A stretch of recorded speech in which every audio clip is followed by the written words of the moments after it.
nimuhorane n'umukama yongera ahorane nawe. inkuru nziza ya Yesu Kristo nk'uko twayandikiwe na Matayo mweranda.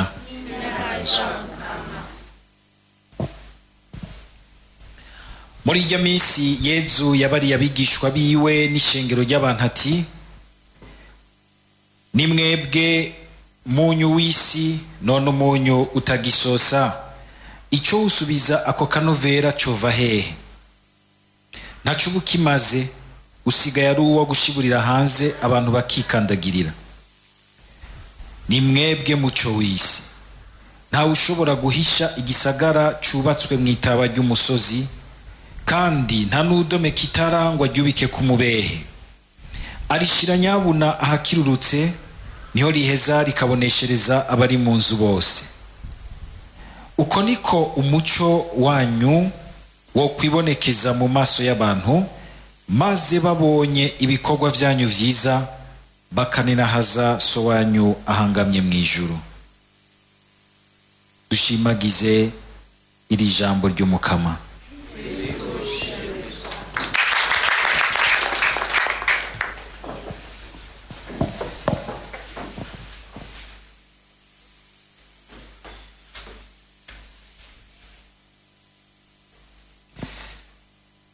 Amajambo y'Imana uyu munsi turumvise ingene muri ibi bisomwa byose asa n'ayadutumirira kugerageza kuraba ingene aho umukama yaduteretse muri zangabirano za mutima mweranda duheruka kuronka, mbere n'umuvyeyi wacu Bikira Mariya ari kumwe natwe, twobandanya tuba umunyu n'umuco w'isi, gutyo bigatuma mu buzima bwacu tuba muri ego nziza imbere y'Imana. Muranumva abantu muri iyi minsi bakunze kuzirikana kuri iryo jambo rya ego. Ni jambo rikomeye ririmwo isiguro nziza, isiguro bwa mbere twibutsa ego imwe ya Yesu yavuga akaza ku isi, ijuru rikamanuka ku isi. Ni ya ego kandi Bikira Mariya yavuga, bigatuma Yesu aronka urufatiro kugira ngo ashike mu isi. Ni ya ego kandi nawe uvuga igihe cyose ugamburukiye umukama akaronka urufatiro kugira ngo koko vy'ukuri arangure ubukiriro, atanga ubuzima bwiwe hano ku isi. Tukavyumvise mu gisomwa ca mbere ingene Pawulo abigaruka ko ariko arahanura abakristo b'i Korenti. Ni ibaruwa rya kabiri. Umuryango w'i Korenti murazi yuko wari nk'umuryango ufumbamwo ingabirano nyinshi, urimwo abantu umenga barimwo umucanwa mwinshi, hamwe n'ahandi ugasanga birabagora kumvikana abantu bashobora ingabirano z'Imana mugabo bakabura uburyo bwo kuzinywanisha, kubaka ikintu kimwe, kubaka ubumwe. Ugasanga baguma biyemeranako, baguma bishimanako ku ngabirano zabo, bikabananira kubaka umubano uri mu gihagararo ca Yesu Kristo. Kuko baravuga yuko mu muryango w'i Korenti cari gisagara kigwiriyemwo abantu benshi kandi b'imico itandukanye, harimwo vya vyiyumviro vyose vy'abafilozofe. Ugasanga rero abantu baracambigwa kuza barumviriza bakurikira abana bariya, batangarira ufise ibinyabiriya vy'ingabirano zidasanzwe, bikabatuma kandi baba nk'abantu menga ntibaguma hamwe muri bo, ntibubaka ikintu kirama. Ni ikintu gikomeye cyane kugira ngo nubwo ushobora gusanga ivyiyumviro vy'isi bigenda birahindagurika, haraza vyiza, ariko ntitugende nk'abashoye umutwe nk'uruyuzi, tukamenya yuko hashobora kuza n'ivyiyumviro bishobora kudusanzaza. Isi iguma iri mu buzima buguma buzana ibishasha, ariko kandi wamusanga mu buzima bw'abantu hariho ibintu vy'intashinguka bituma umuntu aguma ari umuntu, abikoze ko ntasubira gusanga ameze nk'umuntu.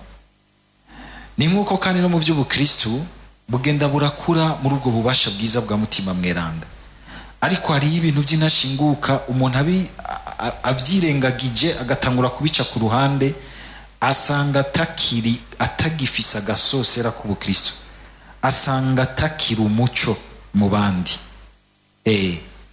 Kenshi wamusanga umenga nuko biza, usanga umenga mu ntango umuntu afise akariro, mu ntango za vocation umuntu ari très généreux yo kwitangira ubutumwa bwose, mugabo bukebuke ukamenga igihe kiriko kirasuka amageragezwa, uburuhe, agatangura kumera nk'umuntu atakigira kanovera, umenga nta muco gihari, nta dynamisme gihari, nta kintu gishasha cumva yuko mutima yo mushikana ko aratanguye kuzararekerana, ibintu bigatangura kuza biratakaza kanovera. Igihe cy'ubuzima umukama duhaye kirashobora kudutuma twongereza kanovera, igihe turi abantu bazi kuguma biyumviriza muri mutima kandi baguma bakabura muri we gutera intambwe imbere, gushika umuntu ngo ashikiriye cya gihagararo cyuzuye cya Yezu Kristo ari mu ijuru, ntituramuba. Kandi kubona Imana itwongeye iminsi yo kubaho no kwibona iti hari ikintu kitaraza neza muri wewe. Ntuzubone kumbure ubayeho imyaka myinshi wibaza uti jewe ndagatangaza naho Imana yabonye ati ahubwo wewe birateba ko ushikira igihagararo. Kumbura ujyagiye kare Imana ishobora kuyimubona mwiti wewe urashobora kuba washikiriye cya gihagararo. Igikuru si imyaka tumara, ahubwo ni la teneur, agasosera, akanovera k'icyo tubamwo mu mwanya muto dushobora kuba duhawe n'Imana muri ubu buzima, cyangwa no mu mwanya mwinshi Imana ishobora kubiduhaye muri ubu buzima. Gusaba umukama kugira ngo n'ubundi igihe kiri imbere yacu umukama dutabare, kitubere igihe kidukuza, ntikibe igihe umenga kidusubiza inyuma, dusanga umenga twatakaje akanovera n'umuco vya Kristo muri twebwe. Kuko ukuba umuco n'umunyu n'ukwakira nyine Yezu Kristo. Kuko umuntu yava yibaza ati none umuntu aba umuco gute, aba umunyu gute? Uravye iki kigabane twasomewe cyo mu nkuru ya Matayo, ni kigabane ca 5 uva ku 13 gushika ku 16. Imbere yaho ni hamwe Yezu atwigisha bwa buhirwe bushikindwe, akagira ati hahiriwe abari n'umutima ushima ubworo, hahiriwe abari mu marira, hahiriwe abitonda, hahiriwe abanyakigongwe, hahiriwe abari n'umutima mwiza, hahiriwe abaremesha amahoro, hahiriwe abahamwa n'abahoga ubutungane. Ukaba ugomba kuba umuco n'umunyu uko Imana ibishaka, uko Yezu Kristo abishaka. Nukuba umuntu ashima ubworo.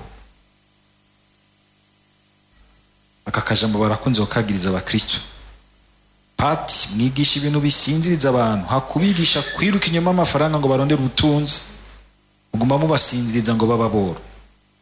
Wabitawe kutariko.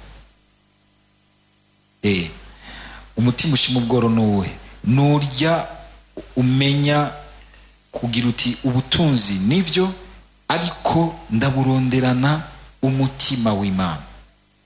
Sindabwiruka inyuma nk'uko umenga nibwo ubwabwo nugira ni buri vyose ku muntu, kuko harazi igihe bugahera, kandi murazi ko amahera bayita amahera arahera. Ariko hari ikidahera, kimwe cyagukoresha mu kuyarondera kijya ntigihera kikugumamo. Nimba wayarondeye mu buhemu azohera, ngo ariko igihemu kibi ntigihera hehe, ugasanga coco kirabandanya.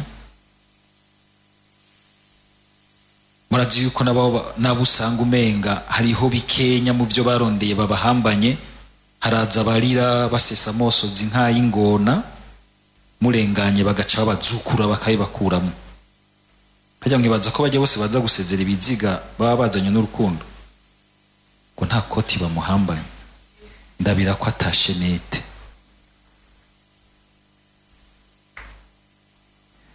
ni bake kumbure iyo bahambye umuntu wabo bamuhambana agasaraba gahezagiye canke akamedaye miraculeuse ko barazi yuko gahugwa amahera make kuri mention n'ibihumbi 2.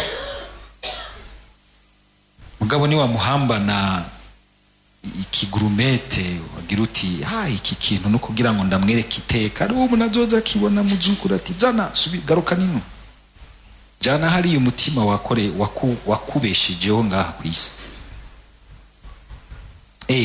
Kuba umuco n'umunyu w'isi nuko kwitonda n'ubu umuntu agenza itima ahubwo arondera kuguma yumviriza mutima w'Imana. Paulo murumvise ingene muri iri baruwa turiko turasomerwa rya kabiri yandikiye abakorenti harana ariko aragerageza kwisigura kuko bari bamwagirije yuko umenga hamwe avuga ego ahandi avuga oya kuko yariko arafasha imigwi y'abanyekorenti wasanga umenga ni mu bakristo naho nyene gasanga harimwo imigwi y'abantu batumvikana kandi niko vyamye no ngaha mwese ntimwumvikana harabusanga bafise akagwa ka bandi bafise akagwa ka iyo ariko rero bishamiranye mbona bamwe bose baza kwa patiri rararara yiteza ati ngomba ngende kubaponda rero ngenje kubaha amakofi kuvumenga ntacumvuze babaye nabandi bakaza bati bariya nabonye ne nuku akarindira ko no mushigikira kivuga nti hinge ngiye kubaha amakofi akabura none pati ibyo uvuga ni ego ni oya uhagaze he uri ntaho mfatwa je mpagarara kugerageza kubahuriza muri Yezu. Umugore akaza mugabo wanje pati iki wapi karindira ko no mutukagura nk'icyo kivagu wapi none kumengura mushigikiye so bako ndamushigikiye kuko igihambaye nuko kurondera ahubwo kunywanira mu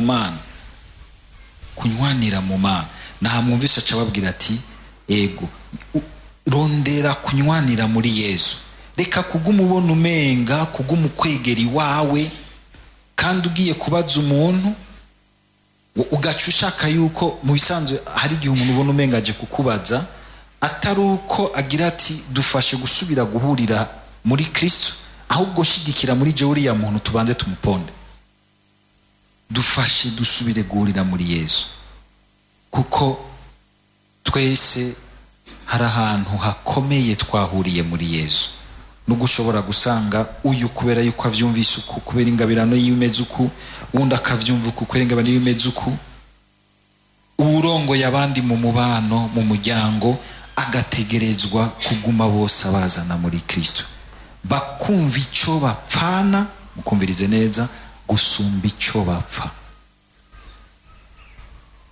Ivyo rero igihe abantu bavyitwararitse igihe n'abarongo yabandi bavyitwararitse baba bahagaze muri ego imbere y'Imana. Ego muri imbere y'Imana. Naha rero twumvise Paulo akagira ati rero vyumviririze muri mutima umwe ngo yaduhisiga reka kumviririza mu runtu rwawe kuko igihe cyose twumviriza mu runtu rwacu duca dufatwa na kagatima ugomba kuganzanya gasanga twafashwe n'abaganza nabo murabaza aho bateye ariko ni wawe murondera uti nganzwe na Kristo turondere twese kuganzwa na Kristo muri mutima nivyo hari igihe usanga kumbure ku ruhande rumwe naho nyene ukenera kugira uti reka nkomeze iki mugabo ntugishigikira mwundi nko kumenga uri kuragwanya uwundi nko kumenga ni opposition oya mushigikira numwe wese yerekana neza ingene nawe nyene cyo mugirira neza ivyo bintu ubwo turavyumva cyembona umenga murakanye mugira muti sinzi ko hari abarago bazigira ati hari ikintu pati nkeneye kunshigikiramwo kugira uya muntu turabe ingene tumukuramo no kuraba neza ko tuba turiko tuba tukigenzwa na Kristo n'ijambo ryiwe biduhuriza muri we canke ko dushaka kumbure ibindi vy'iwacu gusa kuba rero umuntu yitonda nuko guha umwanya ibintu kugira ngo wumve uti Yesu ari ngaha, mutima ari ngaha, kandi kugwana kugira ngo abantu bose bakuzeye ku ijambo, bakuzeye ku ingingo muri Yesu Kristo, bumve ko ibegeranije atari batumye umenga bagiye ari abantu bagira bati jewe natsinze, we watsinzwe, jimvumba ja hasi.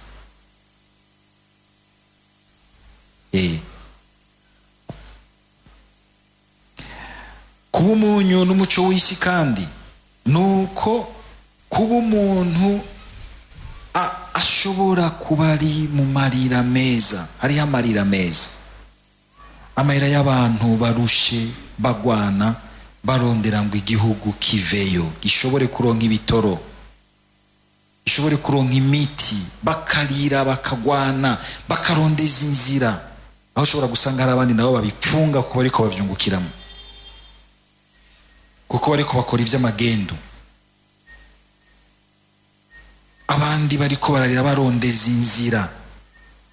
Wewe rero uri kurarondeza inzira nziza yo gushobora ko benshi botabaruka muri izi ngorane, kumbure ukaba n'umworo ugaheberamwo ubutunzi bwawe kugira ngo benshi batunge batunganirwe. Wewe uri kuraba umunyu n'umuco w'isi, uri kuraba umunyu n'umuco w'isi. Hahiriwe abashonje n'abanyotewe ubutungane, abo bariko baraba umuco n'umunyu w'isi. Muba muhiriwe cagihe mwumva muti ndanyotewe gutunganywa n'Imana. Bajya abantu mubona batonze bagiye kwirega, sibiyo bagiye kwiyagiriza, mugabo baranyotewe ubutungane bw'Imana, bubatuma baba umuco n'umunyu w'isi, bubatuma batabundikira ikibi muri bo, biyeza agati mu kutariko, bisigura ngo na pati tuja kwirega ko n'umunyabicumuro nawe nyene ategerezwa kwirega igihe yumva ko akeneye gutunganywa n'Imana. Harahirwa bariya abantu bose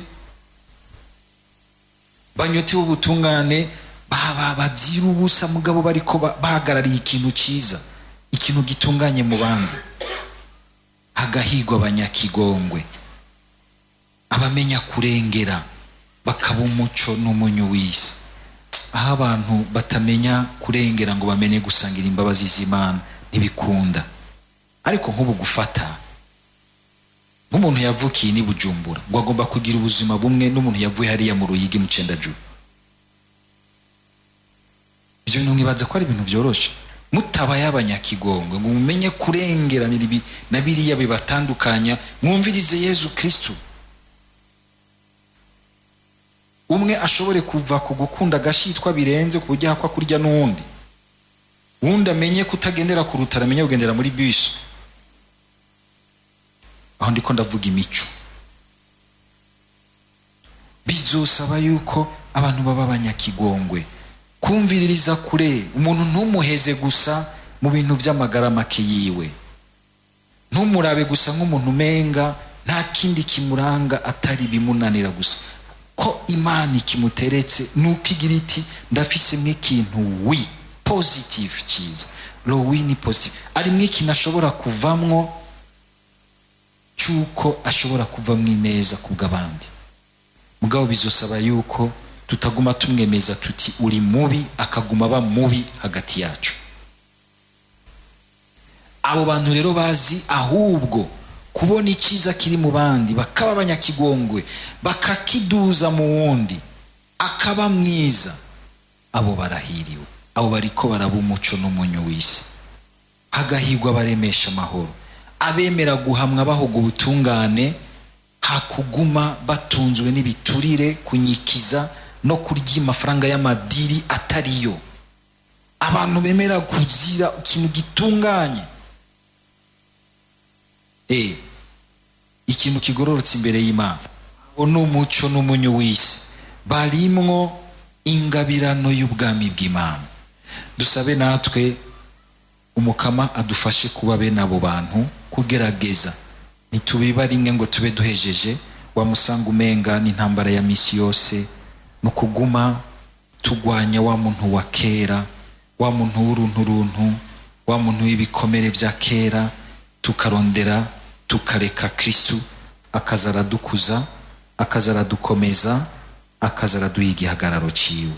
Ese iminsi yo kubaho ku buzima bwawe yo kuzuzamwo ubwo buhigwe, ubu buhigwe bwa Yesu. Amen.